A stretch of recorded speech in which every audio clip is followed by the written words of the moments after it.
Once there was a little farm with a pond full of geese and ducks.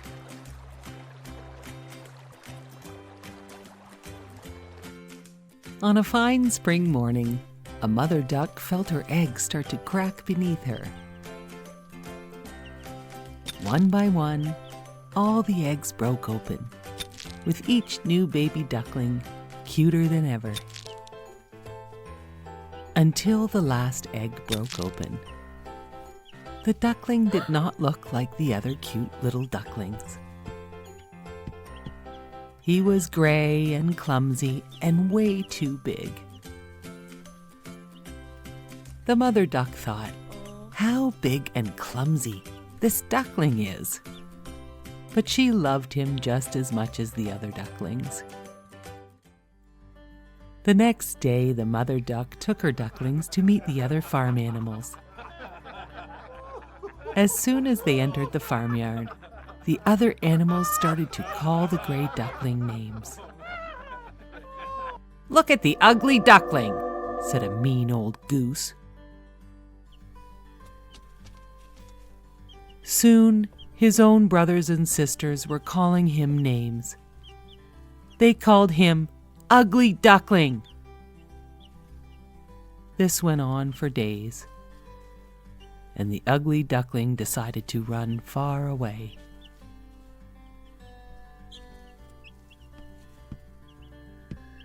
He ran deep into the field. He finally came upon a pond full of geese. It was nighttime, so he fell asleep in the tall grass surrounding the pond. In the morning, the ugly duckling was just about to meet the geese when they were scared by a hunter and his dogs. The ugly duckling stayed in the long grass and hid from the hunter and his scary dogs. When he was sure they were gone, he started to walk towards a cottage he could see. An old woman lived there with her prize hen and cat. The old woman let the ugly duckling stay because she thought she could fatten up the duck to sell him at the market. The prize hen and the cat were very rude to the ugly duckling, and besides, there was no water for him to swim on here. So the ugly duckling snuck away one night to find a lake. He found a nice lake, but none of the other birds spoke to him. They thought he was too ugly to bother with. One day, a beautiful flock of white birds with long necks flew overhead. The ugly duckling began to cry, but he had no idea why. It was getting colder, and soon all the other birds left the pond because winter was coming. The ugly duckling stayed and awoke one morning to find his feet frozen in the lake. A nice, kind farmer found the ugly duckling and saved him. He thought he would be a nice house pet for his children, so he brought the ugly duckling home. His wife and children were not very happy with the ugly duckling, and so the ugly duckling snuck away to find a new home. It was winter, and the ugly duckling found a spot on a pond's edge. He built a nest. He was safely hidden to snuggle away the whole winter. Finally, spring arrived, and the pond thawed. The ugly duckling spread his wings. He found his wings grew very strong during the winter. The ugly duckling landed gracefully on the lovely pond. Just as he landed, he noticed 3 snowy swans near the pond's shore. He felt the same way he had had the first time he saw them fly overhead. The ugly duckling slowly swam over to meet the swans. And then, as the ugly duckling swam, he noticed his own reflection. What do you think he saw? His own reflection was that of a beautiful white swan. You see, over the winter, the ugly gray duckling had grown into a beautiful, white, graceful swan. and he was the most beautiful bird of all. The new swans welcomed their new swan friend. The swans were so very nice to the ugly duckling, who was now a stunning white swan. The ugly duckling promised himself he would never forget the lessons he had learned as a young ugly duckling, as he lived happily ever after with his new family on the beautiful pond. Once upon a time, there was a man and his wife that had wanted a baby for so long, but had never had one. One day, the wife gave her husband the awesome news that they had waited so long for. They were going to have a baby. They lived in a house overlooking a big garden full of fresh vegetables and flowers. Sadly, the garden was protected by a high wall with barbed wire on the top. The mighty witch who lived there wanted no one in her garden. Everyone was very scared of the mighty witch. One day, the wife was so hungry for the fresh radishes. She saw them growing in the witch's garden, but she knew she could not have them. Although she really, really wanted them, she thought she might die if she did not have them. Her husband worried so much about her. She told him, "I think I will die unless I can have some of those radishes that grow in the witch's garden." Her husband waited for nightfall so he could climb over the wall to get her some of the witch's radishes.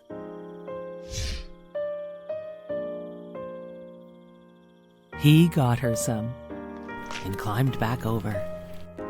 She made a big radish salad, and it made her feel so much better. But she knew she wanted more radishes. So her husband snuck over the wall at night to pick more radishes.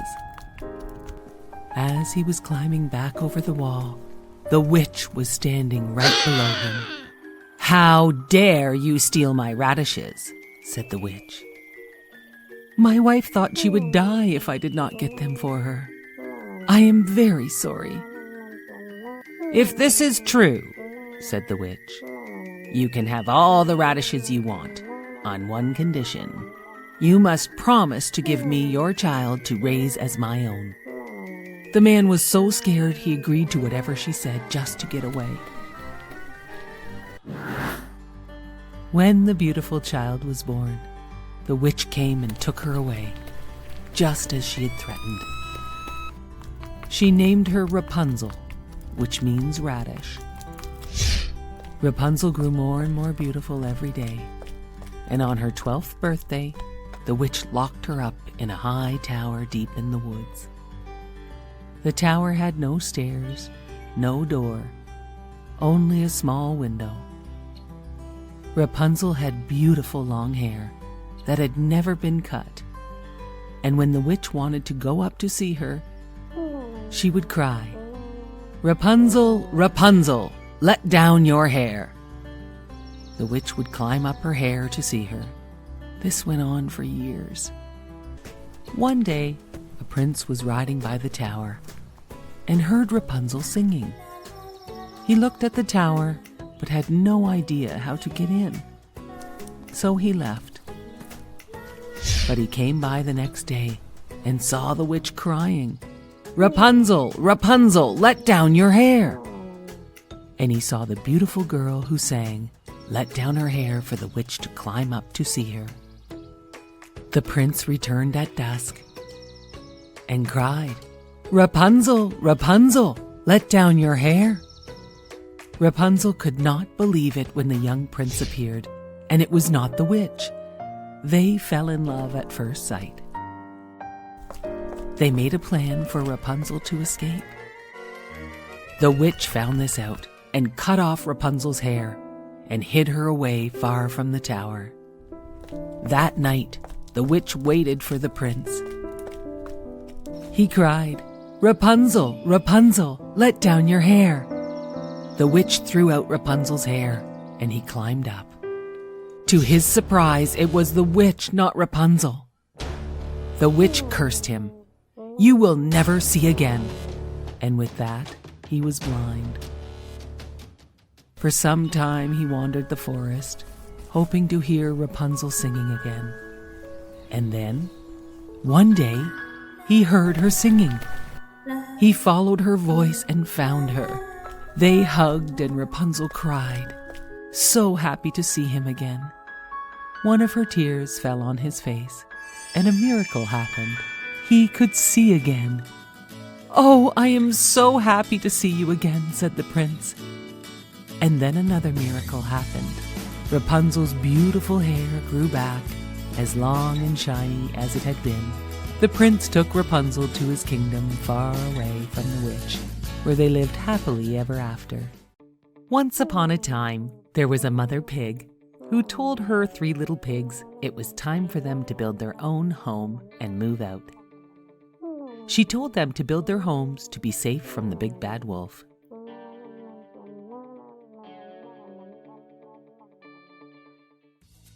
The first little pig bought some straw and built his house. Soon enough, a wolf came along and knocked on his door. The wolf asked, little piggy, let me come in." "Not by the hair of my chinny chin chin," answered the little pig. "Then I'll huff and I'll puff and I'll blow your house down." And the wolf blew down the little piggy's straw house. The second little pig built a house made of sticks. Along came the wolf, who said, little piggy, let me come in." "Not by the hair of my chinny chin chin," said the little pig. "Then I'll huff and I'll puff and I'll blow your house down," said the wolf. The wolf blew down the stick house. The third little piggy made a house of bricks. He built a very strong house. Soon enough, along came the wolf. He knocked on the pig's door and said, little piggy, let me come in." "Not by the hair of my chinny chin chin," said the pig. "Then I'll huff and I'll puff and I'll blow your house down," said the wolf. So the wolf huffed and he puffed, but he could not blow down the strong brick house.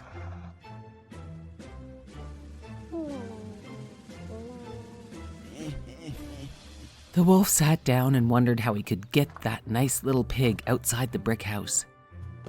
Then he had an idea. "Little pig," he called, "come with me to the farmer's turnip field. It is quite full of nice turnips. I will come for you at 6 o'clock tomorrow." "Okay," said the little pig. But the clever little pig got up at 5 o'clock and went to the turnip field and gathered all the turnips he could carry. He was back home at 6 when the wolf arrived. The wolf was very angry when he realized he had been tricked, but he did not show it. He had another plan. He thought of another idea to get the pig out of his house. The wolf invited the pig to the fair and said, "We can meet and go together at 3 o'clock sharp." The pig squealed, "Oh, I love fairs. I would love to go."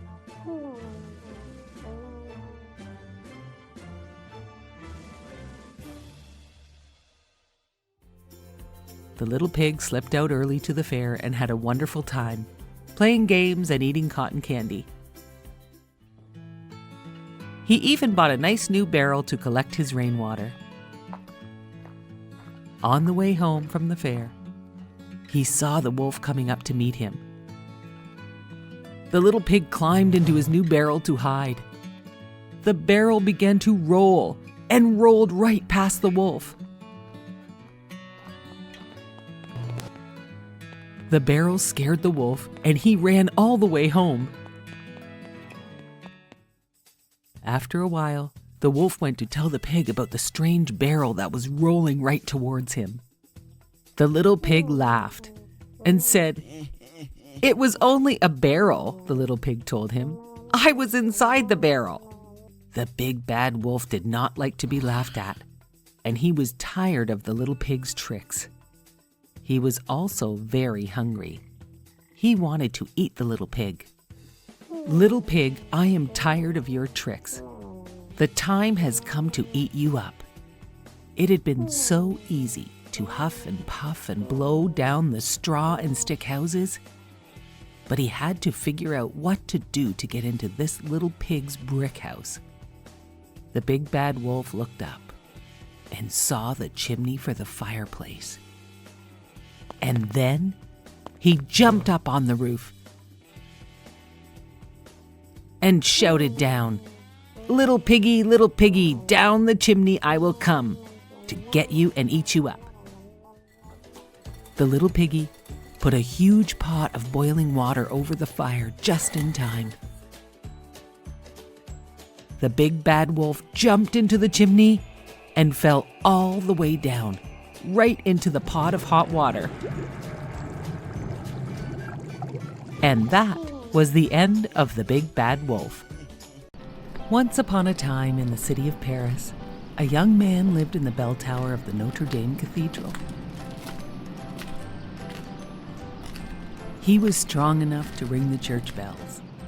He was also very gentle, gentle enough to hold small birds in his hands. His only friends were the gargoyles.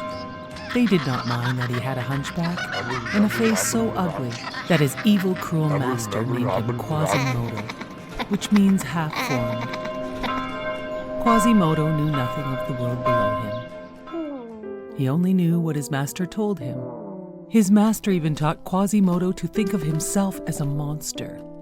Quasimodo wanted to join the crowds below him on the streets of Paris so bad, but his master would never let him leave. Quasimodo spent his days carving small wooden figures, wishing he could see the whole world below. Once a year, Paris celebrated the Festival of Fools. The gargoyles convinced Quasimodo to climb down the tower and attend the festival. Everyone wore masks at the festival, so no one would pay attention to Quasimodo's looks. Quasimodo went to the festival and saw the most beautiful gypsy dancer, Esmeralda. The master's newest soldier, Captain Phoebus, saw Esmeralda and also thought she was the most beautiful. All of a sudden, the crowd grabbed Quasimodo and made him king of fools, until they found out his face was not a mask. He was a monster. They tied him down with ropes so he could not escape. Quasimodo begged his master for help, but he refused. All of a sudden, the beautiful gypsy Esmeralda cut Quasimodo free and yelled at his master. "You mistreat Quasimodo like you mistreat my people," Esmeralda said. "You will pay for this," yelled the master, and he ordered his new Captain Phoebus to arrest her. Esmeralda snuck away into the cathedral with her goat. Captain Phoebus found her there and did not want to arrest her. He told her she could claim sanctuary as long as she stayed inside the church. "If she sets one foot outside this church, she will be my prisoner," said the cruel master. Quasimodo and Esmeralda became great friends. Quasimodo was confused because the master had told him how bad gypsies were, but Esmeralda was kind and good. And she did not think Quasimodo was a monster at all. "I think the master is wrong about both of us," said Esmeralda. Quasimodo helped her plan her escape. Quasimodo carried Esmeralda and her goat down the church walls to the street one night. She gave Quasimodo a special amulet and said, "Use this if you ever need help. It will show you how to find the Court of Miracles, the secret gypsy hideout." She promised she would visit Quasimodo again and kissed him on the cheek. When Esmeralda returned, she brought Captain Phoebus, who had been badly wounded. "The master attacked us, and Captain Phoebus tried to help. Please help him get well." Quasimodo agreed and hid the captain in the bell tower. The master still wanted to find the gypsies and thought Quasimodo might know where to find them all in their secret hideaway. The master tricked Quasimodo and told him he knew where the secret hideaway was, and he would attack the gypsies at dawn with 1,000 of his soldiers. This was just a trick by the cruel master. Quasimodo and Captain Phoebus decided they must use the special amulet to find Esmeralda and warn her. They secretly made their way to the Court of Miracles, but they had no idea the master and his soldiers were secretly following them. Quasimodo and Captain Phoebus led them to the secret gypsy hiding place. "Take them all away," the cruel master yelled to his soldiers. "No, please," begged Quasimodo. But the master had a heart of stone. The next day, the master had chained up Quasimodo in the bell tower and was going to punish Esmeralda in the courtyard below. Quasimodo broke his chains and rescued Esmeralda and brought her to safety in the bell tower. The master tried to break into the tower with his soldiers, but the gargoyles beat the master and his men. At last, the master's evil reign was over. The people of Paris cheered. Hip hip hooray for Quasimodo! Finally, Quasimodo understood he was not a monster at all. But to the people of Paris, he was a great hero.